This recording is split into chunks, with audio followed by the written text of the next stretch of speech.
বন্ধুরা, তোমরা কেমন আছো? আজ আমরা বাড়ির সামনে একটি মেলা এসেছে, সেটা ঘুরে আসলাম, সেটা তোমাদেরকে দেখাবো। এখানে কালচারাল প্রোগ্রামের জন্য স্টেজ বানিয়েছে। এখানে অনেক মানুষ আছে আর দেখছে। দেখো,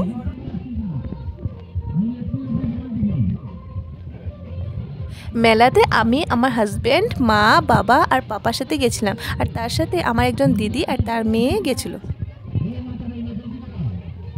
মেলাতে জিনিসপত্র কেনার আর খাবার দাবার অনেক স্টল বসেছিল। আমি আমার হাজব্যান্ডের সাথে একটু স্যাটেলাইটে চরকিতে ঘুরেছিলাম। এখানে যে ঘরটা দেখছো, এখানে মটকা কুয়ার খেলটা দেখানো হয়, আর আমাদের টাইম শর্ট থাকার জন্য আমরা দেখতেই পারিনি। দেখেছো, এখানে বাচ্চাদের জন্য অনেক জিনিস এসেছে, আর আমাদের পাপা একটু বড় হলে তাকে ওখানে উঠাবো। এখানে চড়া অল্প রিস্ক ফ্রি ছিল, তার জন্য পাপাকে এখানে উঠিয়ে দিলাম। আমাদের পাপার এটা ফার্স্ট টাইম ছিল, কিন্তু পাপা দেখছো কোনো ভয়ই করছে না।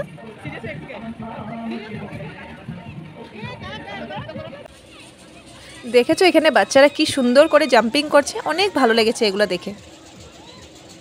চরকিতে উঠে আমার মাথা ঘুরিয়ে গিয়েছিল, তার জন্য ভাবছিলাম যে অন্য কিছুতে উঠবো, কিন্তু ওঠা পসিবল হয়নি আর উঠতে ভয় করছিল।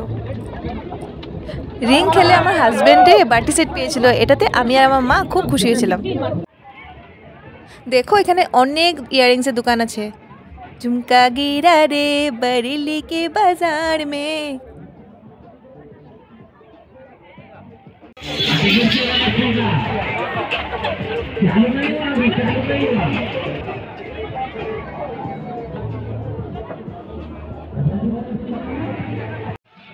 দেখো কি স্টাইলে চা বানাচ্ছে, সেটা খেতে খুব টেস্টি হয়েছিল।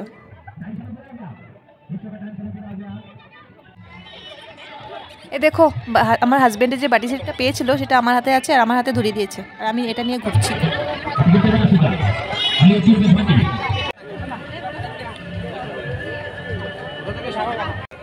এটাই সে দোকান যেখান থেকে আমি আমার মা ঝুমকা কিনেছি।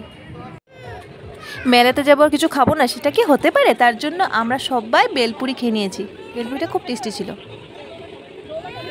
এখন আমাদের মেলা দেখা শেষ, আমরা বাড়ি ফিরে যাব। আর আজ দিনটা খুবই ভালো কেটেছে, আজ রিপাবলিক ডে ছিল। ভিডিওটা আমরা একটু লেট আপলোড করছি। যদি আপনাদের ভালো লাগে তাহলে like, share, comment and subscribe করবেন।